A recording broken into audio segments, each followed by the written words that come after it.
राधे राधे साथियों, स्वागत है आप सभी का आपके अपने चैनल प्रोग्रेस पॉइंट में। और मैं हूँ ऋचा।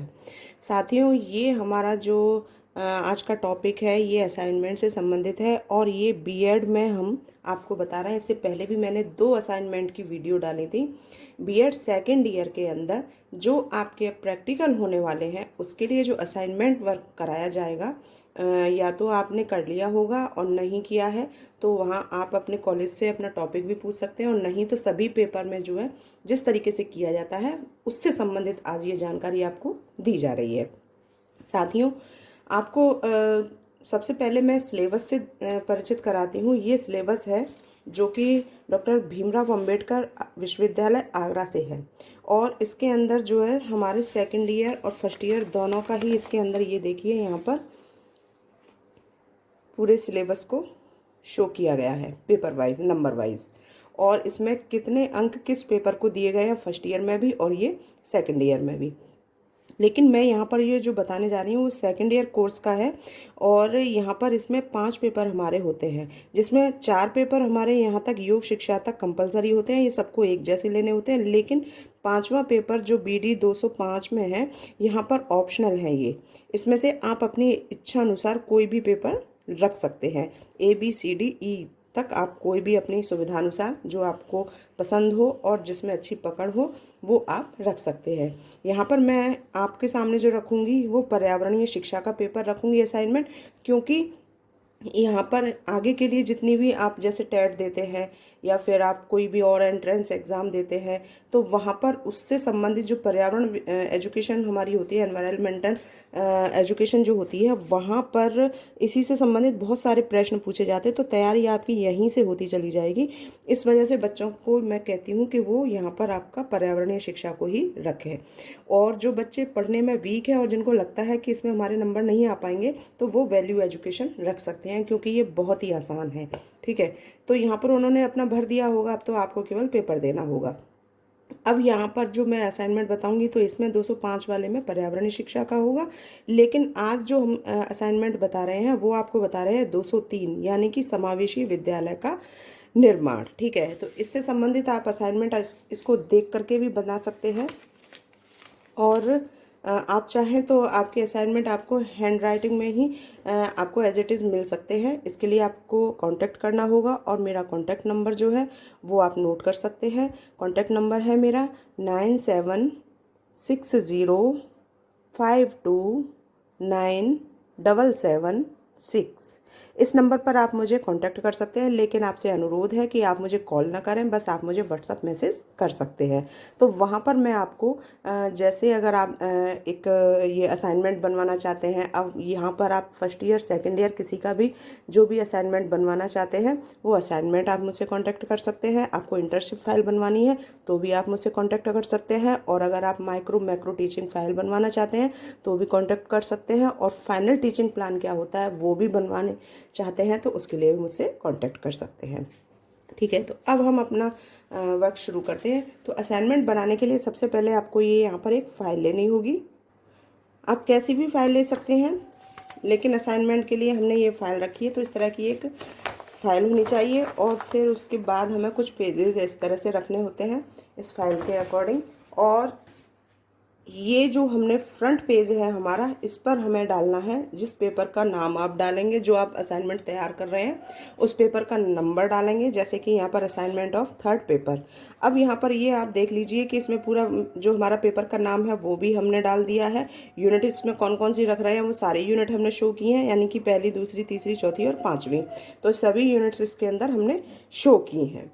ठीक है, अब यहाँ से हम जैसे शुरू करते हैं इसके बाद पलटते हुए, तो यहाँ पर हमारी पहली यूनिट का जो हमारा टॉपिक आता है तो वो आता है विशिष्ट आवश्यकता वाले बालकों की अवधारणात्मक रूपरेखा। तो यहाँ से हमारा ये अब पहली यूनिट का वर्क शुरू हो जाता है, और इसके अंदर यहाँ पर ये देखिए यूनिट फर्स्ट का है, और आपको पूरा क्लियर भी दिखाई दे रहा होगा, तो आप यहाँ से देख करके भी उतार सकते हैं, और अगर आपको बने हुए चाहिए तो वो आप उसके लिए मुझे कांटेक्ट कर सकते हैं, उसके लिए नंबर मैं आपको दे चुकी हूँ। ठीक है, पेपर नंबर सब पर डाला हुआ है कि किस पर 1 2 3, क्योंकि कोई भी पेपर आपका मिस ना हो, इस तरह से। तो यहाँ पर ये हमने हेडिंग डाल दिया, विशिष्ट आवश्यकता वाले बालकों की अवधारणात्मक रूपरेखा। उसके विषय में थोड़ा सा हमने उसका मीन्स क्या है और उसकी डेफिनेशंस क्या है उस चीज़ को यहाँ पर शो किया है। तो यहाँ पर ये उसकी थोड़ी सी भूमिका है, यानी अर्थ है, और ये उसकी डेफिनेशन है यहाँ से। तो ये पहली डेफिनेशन हो गई। फिर उसके बाद हम पेपर नंबर 2 पर देखते हैं।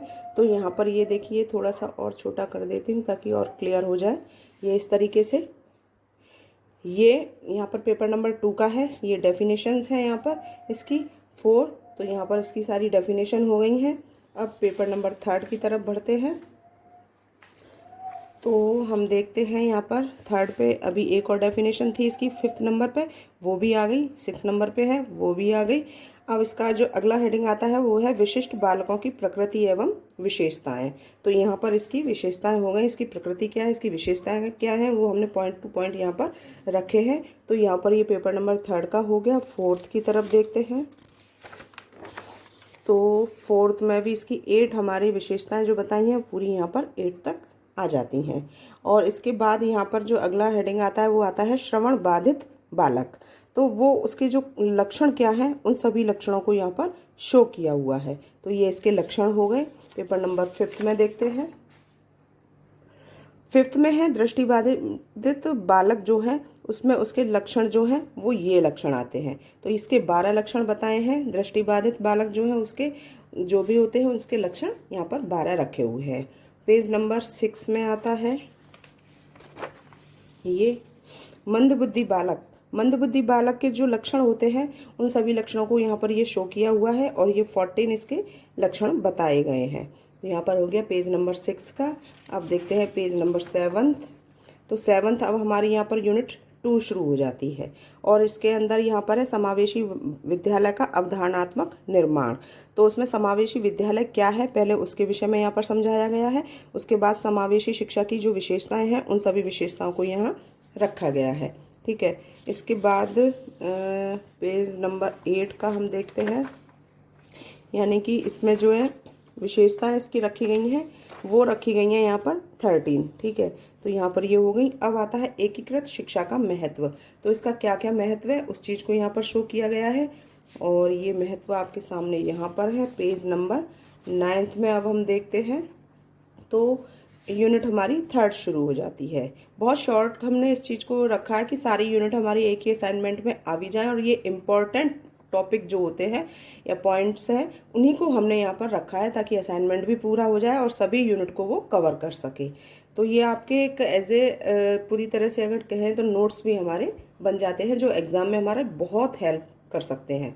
ठीक है, यूनिट 3rd में है पाठ्यचर्या प्रारूप। इसके अंदर हम पाठ्यचर्या क्या है उसका अर्थ है और उसकी डेफिनेशंस हैं। तो यहाँ पर ये आप देख रहे हैं। तो ये इसका पूरा मीन्स भी बता दिया, इसकी डेफिनेशन यहाँ से है। पेज नंबर 10 की तरफ अगर हम देखते हैं तो यहाँ पर ये 7 इसकी डेफिनेशंस हैं।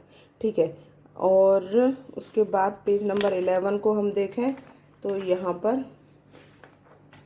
पाठ्यचर्या की विशेषताएं कौन कौन सी हैं उन विशेषताओं को यहाँ पर ये 8 विशेषताएं बताई हैं उसको यहाँ पर शो किया हुआ है। ठीक है, फिर आगे आता है पेज नंबर हमारा 12 इस तरीके से। तो ये पाठ्यचर्या के उद्देश्य कौन कौन से हैं उस उद्देश्य को यहाँ बताया। तो इसमें पॉइंट हमारे आते हैं 16। ठीक है, इसके बाद हमारा जो आता है पेज नंबर 13।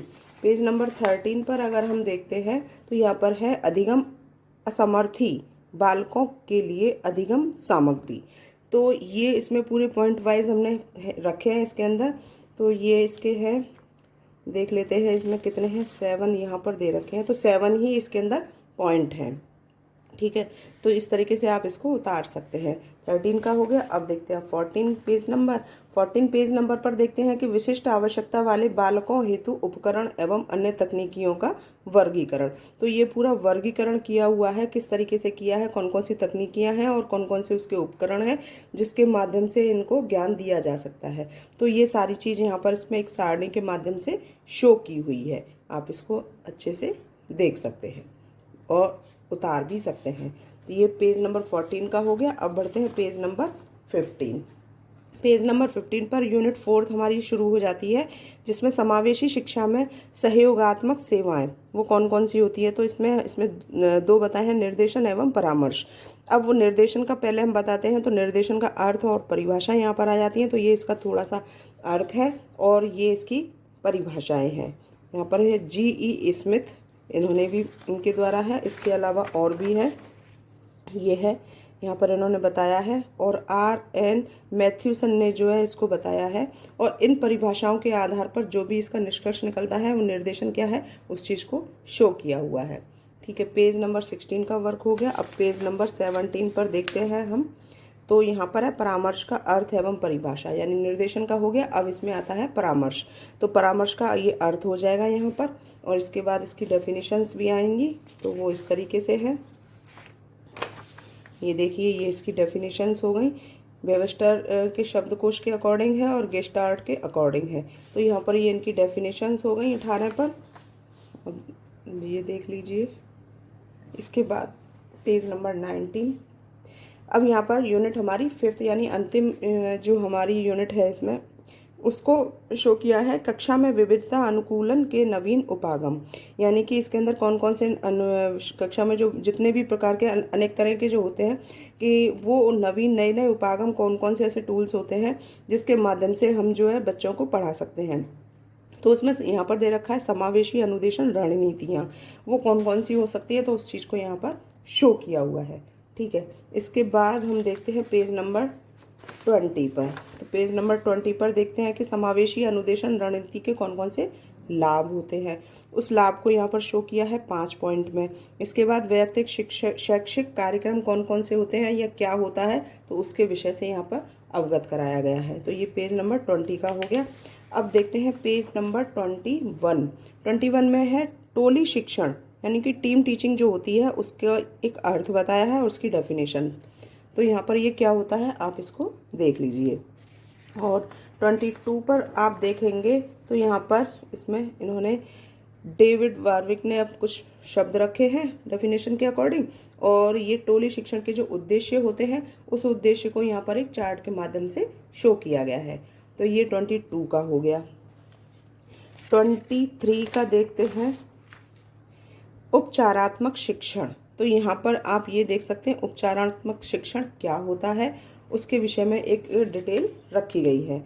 ये हो गया हमारा। और अंतिम पेज जो हमारा आता है 24, तो वो इस तरीके से आता है इसके अंदर कि उपचारात्मक सहायता के जो उद्देश्य हैं उस चीज़ को यहाँ पर रखा गया है, जो कि 6 पॉइंट के अंतर्गत आता है। तो इस तरीके से यहाँ पर ये हमारे 24 पेज में पूरा असाइनमेंट कवर हो जाता है। और साथ ही साथ आप ये भी देखना है कि पूरी यूनिट्स जो हमारी 5 यूनिट्स एक असाइनमेंट में होती हैं, तो वहाँ पर एक पेपर में पूरी यूनिट्स हो, 5 यूनिट्स को हमने एक असाइनमेंट में किस तरीके से बहुत ही शॉर्ट रूप से उसको रखा हुआ है। और ये बहुत ही इम्पोर्टेंट पॉइंट इसके अंदर आए हैं। तो आप चाहें तो इसकी पॉइंट्स के अंतर के आधार से ही अपने एग्जाम को भी अच्छे से समझ सकते हैं और रख सकते हैं, क्योंकि यही महत्वपूर्ण पॉइंट है और इन्हीं में से आपको क्वेश्चन 100% आने होते हैं।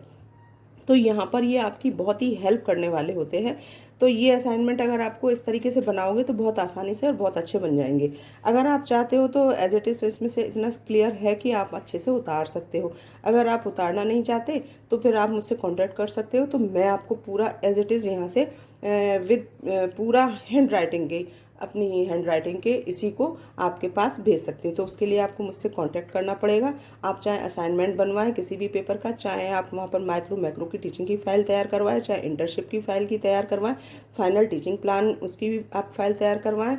तो जितने भी असाइनमेंट्स होते हैं सब कुछ एज इट इज़ B.Ed में आप फर्स्ट ईयर सेकेंड ईयर किसी का भी, तो उसके लिए आपको मुझसे कॉन्टैक्ट करना पड़ेगा।